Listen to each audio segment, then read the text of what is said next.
بسم الله الرحمن الرحيم.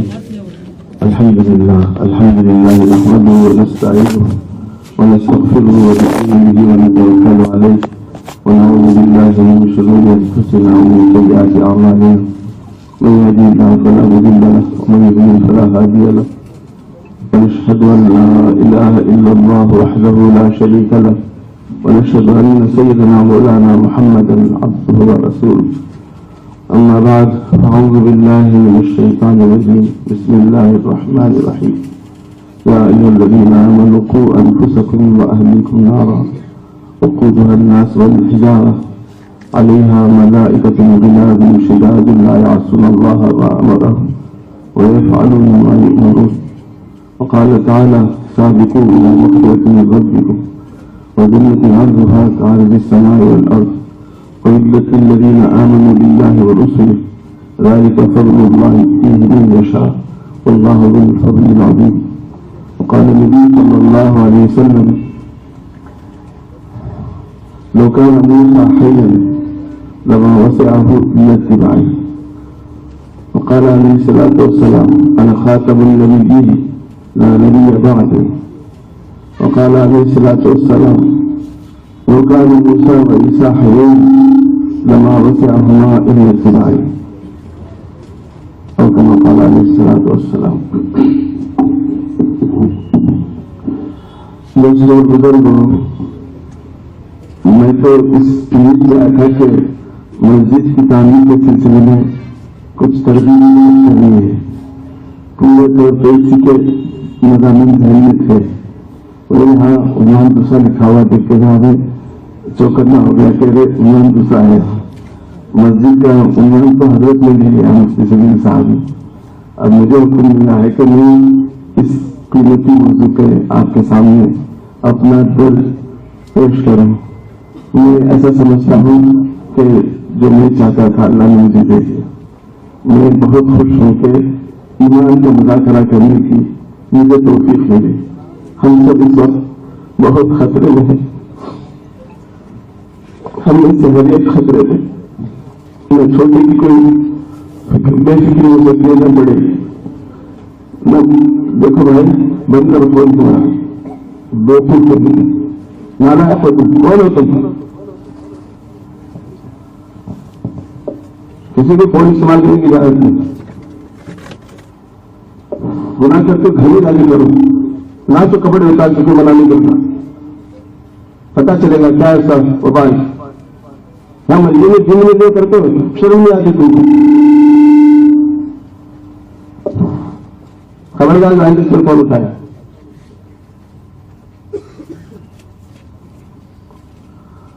ہم سب کا ایمان خطرے میں ہے. نہ بچے محفوظ ہیں نہ جوان محفوظ ہے نہ مائیں محفوظ ہے نہ بندے محفوظ.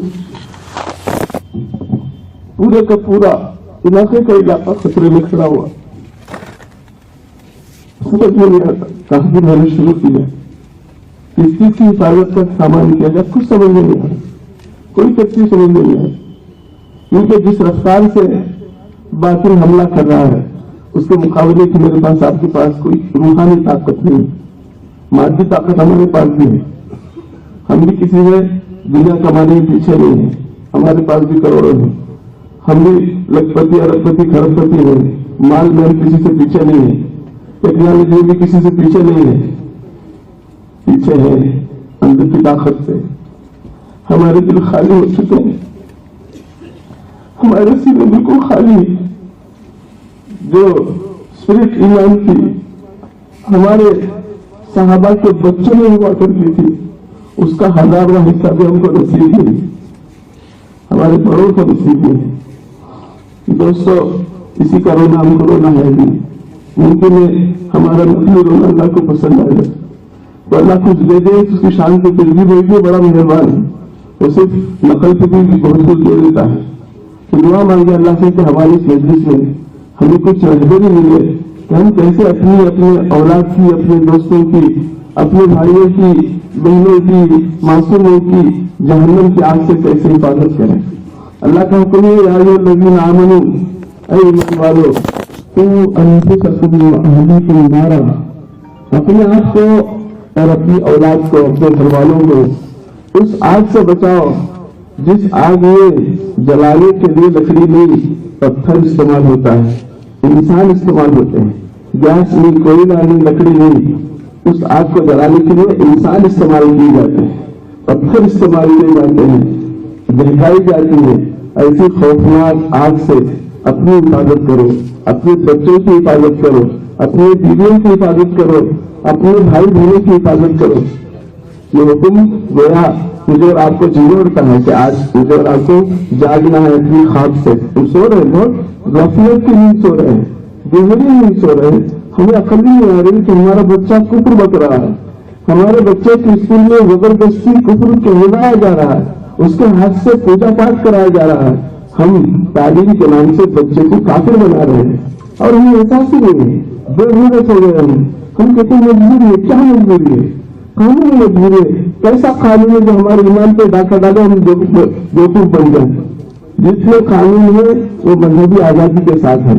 میں مسلمان ہوں، مسلمان رہوں گا، مسلمان رہنے کے میرے جتنے حقوق ہے میں ہر صورت پر حاصل کروں گا۔ ہندوستان کا ایک ایک مسلمان بچہ اس کا پورا حق رکھتا ہے کہ اس کو اسلامی تعلیم مل جائے، اسلامی اصول کے مطابق وہ پروان چلے، وہ قرآن سیکھے، وہ دین سیکھے، وہ رسول اللہ کو پہچانے، دین کی بنیادی باتوں کو سیکھے، اسکول میں قرآن سکھایا جائے۔ یہ ہر مومن بچے کا کیا کہتے ہیں ہمارے حکومت ہند کے قانون کا دیا ہوا حق ہے، بنیادی حق ہے۔ ان کو ان کی کتابیں پڑھانی ہے، ان کے بچوں کو پڑھائیں، اپنے بچوں کو جو چاہے بنائیں، کافر بنائیں، ان کو لے جا کے دفن کریں، ان کو لے جا کے جہنم میں جھونکے، اپنے بچوں کا ہاتھ کیوں ڈالتے ہیں؟ یہ پالیسی بہت پہلے عیسائیوں نے اپنائی تھی، جب انگریز حکومت تھی تو انگریزوں نے تعلیم کو ہتھیار کے طور پر استعمال کیا اور بچوں کی ایمان کی سودا کرنے کی ناپاک کوشش کی، جس میں ان کو منہ کی کھانی پڑی۔ ہمارے غریب مسلمانوں نے ان کا ایسا جواب دیا کہ عیسائی کو دامن بچا کے بھاگنے کے سوا کوئی راستہ نہیں ملا، لیکن مشرقی ابھی بھی کام کر رہی ہے۔ جتنے عیسائیوں کے قانون تھے وہ اپنا کام لگاتار مسلسل کر رہے ہیں، تعلیم کے راستے سے بچوں کے ایمان کا ڈاکہ ڈالتے ہیں، ان کے سینے میں ایمان کی بنیاد بیٹھنے نہیں دیتے، ان کو کنفیوز کر کے چھوڑ دیتے ہیں۔ حضرت عیسیٰ کو خدا بنا دیتے ہیں، بچہ مان لیتا ہے، چاکلیٹ مانگو یہ دیتا ہے، بول کے چاکلیٹ دل جاتے ہیں۔ تو ہمارے بچے جو کانوے کے لیے پڑھتے ہیں اور دین سیکھے بغیر پڑھتے ہیں تو ان کا ایمان خطرے میں رہتا ہے، ہمیشہ خطرے میں رہتا ہے۔ اور اسکول کی جو بڑی تعلیم ہے، ڈگری کی تعلیم ہے، چاہے سائنس کی ہو، چاہے کسی بھی اور موضوع کی ہو، میتھس کی ہو، کمپیوٹر سائنس کی ہو، جتنے بھی نئے تعلیم کے شعبے ہیں آپ ماہرین سے تحقیق کریں کہ اس کا انجام ہوتا ہے خدا سے انکار کا۔ پوری نئی تعلیم کا نقطۂ اختتام ہے خدا نام کی کوئی چیز نہیں ہے۔ اور الحمدللہ میں اور آپ اس پہ لعنت بھیجتے ہیں ایسی تعلیم پہ۔ ہماری ابتدا ہے ایمان اور ہمارا انجام ہے ایمان۔ ہم پیدا ہوئے ہیں مومن ہو کر اور انشاءاللہ مریں گے مومن ہو کر۔ جی مومن ہو کر جی رہے ہیں، مومن ہو کر زندگی گزاریں گے، مومن ہو کر ہی موت آئے گی، تبھی ہماری نجات ہے۔ من كان آخر كلامه لا الہ الا اللہ محمد رسول اللہ دخل الجنہ، جس کا سب سے آخری کلام، جس کا سب سے آخری عقیدہ یہ ہے کہ اللہ کے سوا کوئی معبود نہیں، حضرت محمد مصطفیٰ صلی اللہ علیہ وسلم اللہ کے رسول ہے، وہ 100% جنتی ہے۔ تو اس لیے اس کی مجھے اور آپ کو تجدید کرنی ہے، ہمیں معاہدہ کرنا ہے، ہمیں اپنے آپ کو بیدار کرنا ہے، اپنی جیوت کو زندہ کرنا ہے۔ ابھی ہم مرے نہیں ہیں، ابھی ایمان کی چنگاری سینے میں ہے لیکن سوئی ہوئی ہے، اس کے اوپر رات چڑھی ہوئی ہے۔ مجھے اور آپ کو اپنے آپ کو جلانے کی ضرورت ہے کہ ہم کیا کر رہے ہیں، ہمارے ساتھ کیا ہو رہا ہے۔ قانون کے نام پر الٹی سیدھی چیزیں ہمارے سر پہ کیوں تھوپی جا رہی ہیں، تعلیم کے ڈھول سے ہمارے بچوں کے ایمان پر ڈاکہ کیوں ڈالا جا رہا ہے۔ یہ بڑا خطرہ ہمارے معصوم بچوں کے لیے اسکولوں میں ہے، کالجوں میں ہے، اور دوسرا بڑا خطرہ میڈیا کے ذریعے سے ہے۔ میڈیا آج کا جو سوشل میڈیا ہے، بے حیا میڈیا، جی حرام میڈیا،